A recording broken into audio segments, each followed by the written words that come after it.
Hi everyone, welcome back to the my channel. My name is Anil और React JS की इस video के अंदर हम बात करने वाले हैं रिकॉयल लाइब्रेरी की। बहुत ही इंपॉर्टेंट चीज़ है क्योंकि आने वाले टाइम में ये वाली लाइब्रेरी रिडक्स को रिप्लेस कर देगी।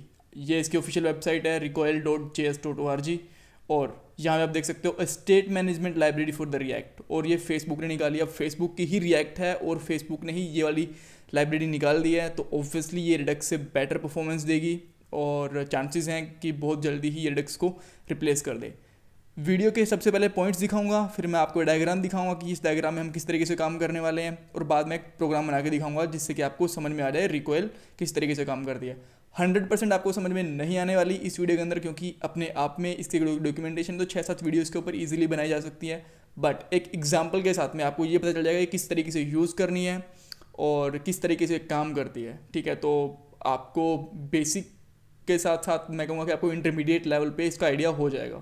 ऑलराइट, तो सबसे पहले हम कुछ कंपोनेंट्स बनाएंगे, 2-3 कंपोनेंट बनाएंगे। उसके बाद में एक एटम बनाएंगे। एटम क्या होता है मैं आपको बताऊंगा। सेलेक्टर बनाएंगे, use of atom, use of selector देखेंगे और हम टेस्ट को रिकॉयल को टेस्ट करेंगे कि इस तरीके से ये काम कर रही है कि नहीं कर रही है। ऑलराइट, सो अब मैं आपको डायग्राम दिखाता हूँ। देखो, जैसे कि जब आप रिडक्स यूज़ करते हो तो 2-3 इसकी मेन चीज़ें होती हैं। एक रिड्यूसर होता है, उसके अंदर एक एक्शन होता है, उसके अंदर एक रूट रिड्यूसर होता है। उस तरीके से इसके अंदर 2 ही चीज़ें होती हैं जो मेजर होती हैं, एक एटम एक सेलेक्टर। ऑलराइट, सो आप एटम को कह सकते हो कि एज एन एक्शन। देखो, एक्शन एग्जैक्ट एक्शन नहीं है, बट आप उसको कह सकते हो रिलेट करने के लिए, अगर आपको रिडक्स आता है तो। ऑलराइट, और सेलेक्टर कह सकते हो आप रिड्यूसर के जैसे। ठीक है, सो देखो हमारे पास एक कंपोनेंट है और ये एक्शन से इंटरेक्ट करेगा। दूसरा कंपोनेंट डायरेक्ट एक्शन से इंटरेक्ट भी कर सकता है, एटम से इंटरेक्ट भी कर सकता है, और चाहे तो जो एटम होगा वो सिलेक्टर को डाटा भेज सकता है और बाद में हमारे कंपोनेंट से इंटरेक्ट कर सकता है। तो आप बोलोगे अब डिफरेंस क्या है कि जब हम डायरेक्टली हमारा एटम है वो दोनों के दोनों कंपोनेंट से इंटरेक्ट कर रहा है तो हमें सेलेक्टर की ज़रूरत क्या है। सेलेक्टर की ज़रूरत तब पड़ती है जब हमें डाटा एटम के डाटा में कुछ मॉडिफिकेशन करना होता है। लेट्स से कि हमने एटम के अंदर एक एपीआई कॉल कर ली और अब ये एपीआई के अंदर में कुछ कीज़ वगैरह चेंज करनी है। जो ऑब्जेक्ट आ रहा है हमारे पास, उसको जेसन फॉर्मेट आ रहा है, उसको हमें कुछ अपडेट करना है, तो उसको हम सिलेक्टर के अंदर भेज सकते हैं और सिलेक्टर हमारा एक बार के लिए सेट हो जाएगा। उसको जहाँ मर्जी फिर यूज़ कर लो, क्योंकि एटम कभी भी अपडेट हो सकता है, सिलेक्टर को हम अपडेट होने से रोक सकते हैं। तो अब इसका एग्जाम्पल देखते हैं। तो आपको समझ में आ गई कि हमें 4 चीज़ें बनानी है, बेसिकली 2 कंपोनेंट, एक एटम और एक सेलेक्टर। सो स्टार्ट करते हैं। सबसे पहले मैं जो कोड स्टार्ट करूँगा app.js के अंदर, तो इसको ओपन करता हूँ और इसके अंदर मैं सारा कोड हटा देता हूँ जो भी आपको यहाँ पे आउटपुट दिख रहा है, ये वाला। राइट, सो मैं इसमें क्या करने वाला हूँ कि सबसे पहले हाँ एक चीज़ और कि हमें रिकॉल इंस्टॉल भी तो करना है, तो उसके लिए हमें क्या करना पड़ेगा। तो उसके लिए मैं यहाँ पे कमांड लाइन ओपन करता हूँ और कमांड लाइन के अंदर मैं लिखूँगा npm इंस्टॉल और हमारी लाइब्रेरी का नाम which is recall. Right, so just right है रिकॉल और ये इंस्टॉल हो जाएगी। सो जब तक इंस्टॉल होती है हम अपना काम शुरू कर सकते हैं। सबसे पहले तो इसको इंपोर्ट करेंगे, बट इंपोर्ट करने से पहले जैसे मैंने आपको बताया कि मुझे एटलीस्ट 1 या 2 कंपोनेंट की जरूरत है, तो सबसे पहले मैं एक कंपोनेंट बनाता हूँ और उस फंक्शन का नाम इसी फाइल के अंदर मैं कंपोनेंट बनाता हूँ। चाहो तो अलग फाइल में बना सकते हो, मैं सेम फाइल में बनाऊँगा। राइट, सो यहाँ पे लिखता हूँ फंक्शन और अच्छा, मैं एक ही फाइल में क्यों बना रहा हूँ, क्योंकि वीडियो थोड़ा शॉर्ट चला जाए और मुझे बार बार टॉप के ऊपर सारी चीज़ें इंपोर्ट ना करनी पड़े। ठीक है, सो यहाँ पर मैं लिखूँगा कैर काउंट, यानी कि करेक्टर काउंट करने के लिए हम एक छोटा सा एक प्रोग्राम बना रहे हैं। राइट, और इसके अंदर बेसिकली मैं यहाँ पे रिटर्न कर दूंगा और रिटर्न के अंदर मैं यहाँ पे करूँगा सबसे पहले एक डिव टॉप लेवल पे,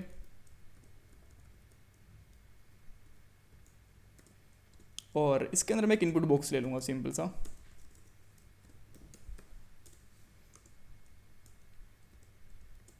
और इसका मैं टाइप दूंगा टेक्स्ट।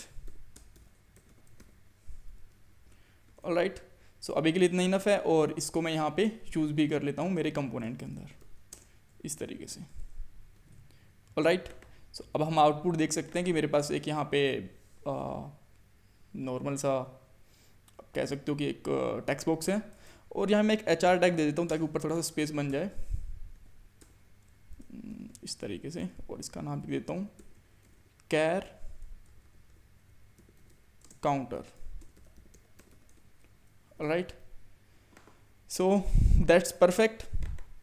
अब मैं देखते हैं कि हमारा जो रिकॉइल है वो इंस्टॉल हो गया और हम इनको इंपोर्ट करते हैं। राइट, सो वैसे तो इसके अंदर इंपोर्ट करने के लिए काफ़ी सारी चीज़ें हैं, बट जैसे जैसे हमें चीज़ों की जरूरत पड़ेगी वैसे वैसे हम इंपोर्ट करते जाएंगे। सबसे पहले इंपोर्ट करता हूँ फ्रॉम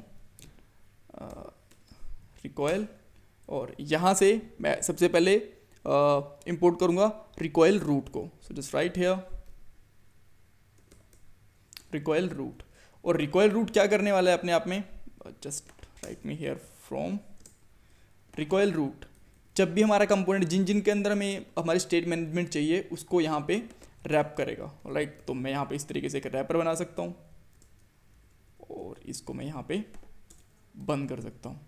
ऑलराइट, हर एक स्टेप के ऊपर देखते चलेंगे हमारे पास कुछ एरर तो नहीं आ रही है। That's perfect, there is a no error, great. So इसको मैं थोड़ा फॉर्मेट भी कर देता हूँ। अब मैं एक एटम डिफाइन करता हूँ। एटम क्या करने वाला है, कोई भी कंपोनेंट होता है उसके अंदर से कुछ भी डाटा फैच करना होता है तो एटम उसको इजीली फैच कर सकता है। राइट, सो सबसे पहले वही मुझे कि इसको इंपोर्ट करना पड़ेगा। सो just right import it like this, और अब मैं यहाँ पे उसको डिफाइन करता हूँ। ऑलराइट, सो मैं यहाँ पे लिख सकता हूँ एक कॉन्स्ट, और कॉन्स्ट के अंदर मैं लिखूँगा यहाँ पे कैर एटम, कुछ भी नाम दे सकते हो, it's totally depend on you, and just write here atom. और एटम बेसिकली अपने आप में एक ऑब्जेक्ट लेता है और इसके अंदर दो चीज़ें होती हैं। एक होता है की, कि हम उसकी की क्या रखना चाहते हैं, क्योंकि ये अपने आप में एक हमें स्टेट भी प्रोवाइड करेगा जिसको हम आगे जाकर यूज़ कर सकते हैं। ऑलराइट, तो इसके लिए मैं यहाँ पे सिंपली रख सकता हूँ लेट्स से कैर स्टेट, और जो भी आपको ठीक लगे, और उसकी वजह कुछ बाय डिफ़ॉल्ट वैल्यू पुट करना चाहते हो तो वो भी आप कर सकते हो। मैं आपको बाय डिफ़ॉल्ट वैल्यू पुट करके दिखाऊंगा आपको किस तरीके से उसको यूज़ कर सकते हो। ऑलराइट, और बाय डिफ़ॉल्ट मैं इसकी वैल्यू फॉर अ मोमेंट में रख रहा हूँ यहाँ पे 0। ऑलराइट, सो अब मैं इसको यूज़ कैसे कर सकता हूँ। देखो, अब मेरा ये वाला फंक्शन है, मैं चाहता हूँ कि जो भी मैं इसके अंदर इनपुट करूँ ना इस टेक्स्ट बॉक्स के अंदर, वो मेरे ग्लोबल स्टेट में चली जाए और उसको मैं कहीं भी बाद में रह के यूज़ कर सकूँ।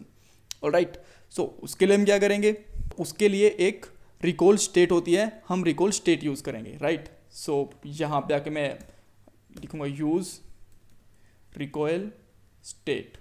ऑलराइट, और जो रिकॉयल स्टेट है इसको मैं यहाँ पे यूज़ करूँगा, जैसे कि हम एक नॉर्मल स्टेट यूज़ करते हैं उसी तरीके से हमें इसको भी यूज़ करना है। राइट, और मैं यहाँ पे बेसिकली टू इसके अंदर इसको डिस्ट्रक्ट करता हूँ और यहाँ पे लिखता हूँ टेक्स्ट और सेट टेक्स्ट। राइट, और यहाँ पे मैं लिखता हूँ यूज़ रिकॉयल स्टेट, और इसके अंदर जो मेरा ये कैर आइटम था मैं इसको पास करूँगा कैर एटम। ऑलराइट, अब जब भी मैं इस स्टेट को सेट करूँगा ना तो इस मेरे एटम के अंदर वैल्यू सेट हो जाएगी, और जब भी मैं इसको नॉर्मली यूज़ करूँगा तो मैं इसको गेट कर सकता हूँ। ऑलराइट, सबसे पहले मैं गेट करके दिखाता हूँ। यहाँ पे अगर मैं यहाँ पे लिखता हूँ टेक्स्ट, एक मैं यहाँ पे पी टैग लेता हूँ ताकि थोड़ा स्पेस बना रहे, और यहाँ पे मैं इसको लिखता हूँ टेक्स्ट। ऑलराइट, सो आपको क्या दिखने वाला है, यहाँ पे 0 दिखने वाला है बिकॉज इसकी बाय डिफ़ॉल्ट वैल्यू 0 है। लेट्स इसकी बाय डिफ़ॉल्ट मैं कर देता हूँ वैल्यू हेलो, तो मुझे यहाँ पे भी हेलो दिख जाएगा। परफेक्ट, सो मैं इसकी वापस इसकी जो काउंटर है, कैरेक्टर काउंट कर रहे हैं हम, तो वो मैंने 0 रख दिया है। अब मैं चाहता हूँ कि जो भी इसके अंदर मैं लिखूँ यहाँ पे, सॉरी ये कैरेक्टर काउंट नहीं है एक्चुअली, इसकी जो टोटल वैल्यू होगी वो वाली है। ठीक है, सो अब मैं क्या करने वाला हूँ कि जो भी मैं यहाँ पे टाइप करूँ वो सब कुछ इस एटम के अंदर स्टोर हो जाए, इस एटम के अंदर चला जाए, ताकि मैं दूसरे कंपोनेंट में उसको यूज़ करूँ। ऑलराइट, सो उसके करने के लिए मैं क्या करना पड़ेगा, just we have to use here on change, और ऑन चेंज हमें पता है कि एक इवेंट है, और इसके ऊपर मैं एक नॉर्मल सा एक फंक्शन कॉल करूँगा, जहाँ पे इसका इवेंट निकालूंगा, और मैं यहाँ पे करूँगा सेट टेक्स्ट।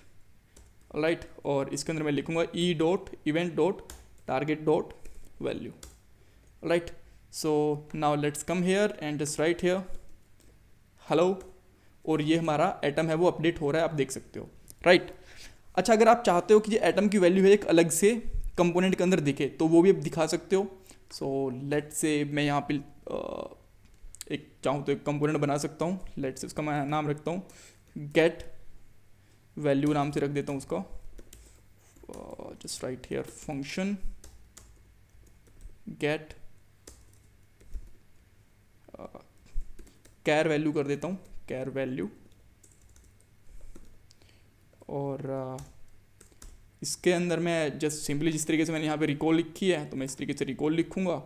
और चाहो तो आप इसको पूरा ही कॉपी कर सकते हो ताकि हमारा काम जल्दी से हो जाए, वीडियो जल्दी ख़त्म हो जाए, राइट। और अब हमें इसकी सेट स्टेट की ज़रूरत नहीं है, सो चाहो तो हम इसको हटा भी सकते हो। और यहाँ से मैं कम्प्लीटली इसको हटा दूँगा, इसकी मुझे ज़रूरत नहीं है। Okay, alright. और चाहो तो आप यहाँ पे कुछ H3 जैसे कंपोनेंट भी यूज़ कर सकते हो, लाइक H3 एंड ऑल। और अब मैं यहाँ पे जो मैंने फंक्शन लिया है इसको मैं इस तरीके से यहाँ पे डिफाइन भी कर सकता हूँ, right. And let's check out the value,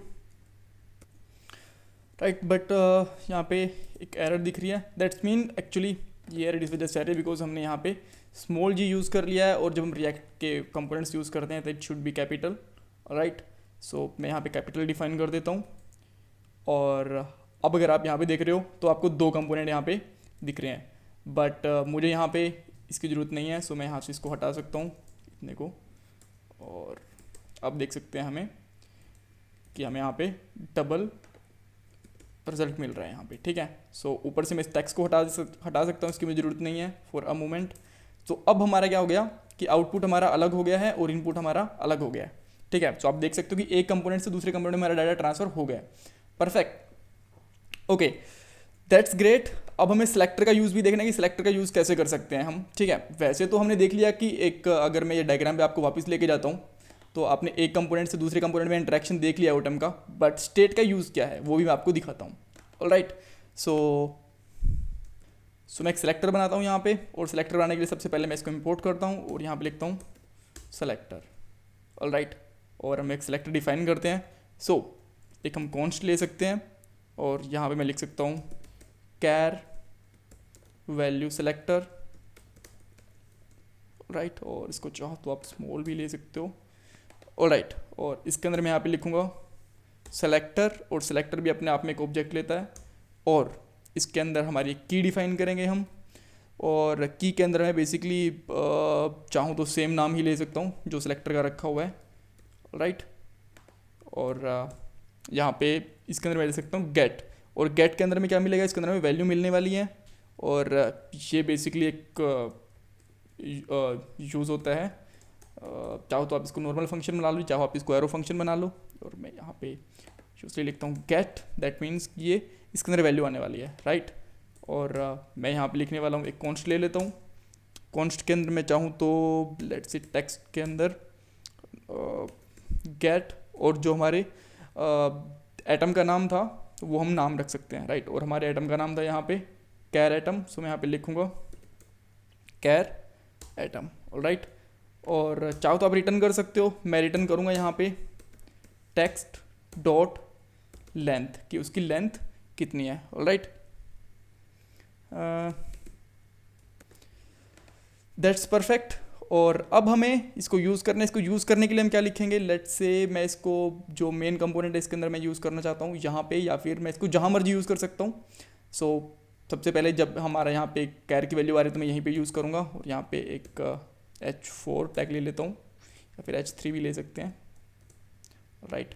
और यहाँ पे मैं एक सिंपली यूज़ करूँगा रिकॉल वैल्यू, ठीक है। और वो हमें यहाँ से इंपोर्ट भी करनी पड़ेगी। सो हम यहाँ पे लिखने वाले हैं हम use recall state, I think use we have to just write here use recoil value, yes। सो अब हम इसको यूज़ करेंगे हमारे H3 कंपोनेंट के H3 टैग के अंदर, और यहाँ पे हम लिख सकते हैं यूज़ रिकॉयल वैल्यू, और इसके अंदर हम पास कर सकते हैं हमारी स्टेट का नाम, राइट। सो लाइक दिस, और जस्ट कम बैक हियर। और अब मैं यहाँ पे करेक्ट लिखना शुरू करता हूँ, लेट्स से अनिल, और आप देख सकते हो काउंटर हमें यहाँ पे मिल रहा है। So let's say hello recoil library, तो आप देख सकते हो इसका आउटपुट हमें यहाँ पे सही से दिख रहा है। और चाहो तो आप रिकॉयल के लिए भी एक अलग से कंपोनेंट बना सकते हो, और मैं यहाँ पे लिखता हूँ फंक्शन गेट कैरेक्टर लेंथ, लेन ही लिख लेता हूँ, let make it complete, that's fine. और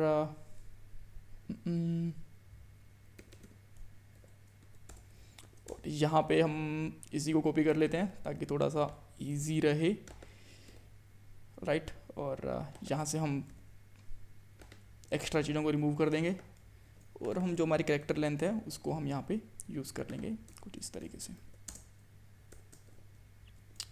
so now let's see again, hello everyone. तो आप देख सकते हो कि हमारे पास हमने किस तरीके से रिकॉल को यूज़ करा है, एक एटम भी डिफाइन करा है, एक स्टेट भी डिफाइन करा है, उनको रीयूज़ करके भी देखा है। तो आई होप आपको बेसिक अंडरस्टैंडिंग हो गई होगी। कुछ कन्फ्यूजन है तो मुझे कमेंट बॉक्स में पूछ सकते हो। चैनल को सब्सक्राइब करना, वीडियो को लाइक करना मत भूलिएगा। Bye bye, take care.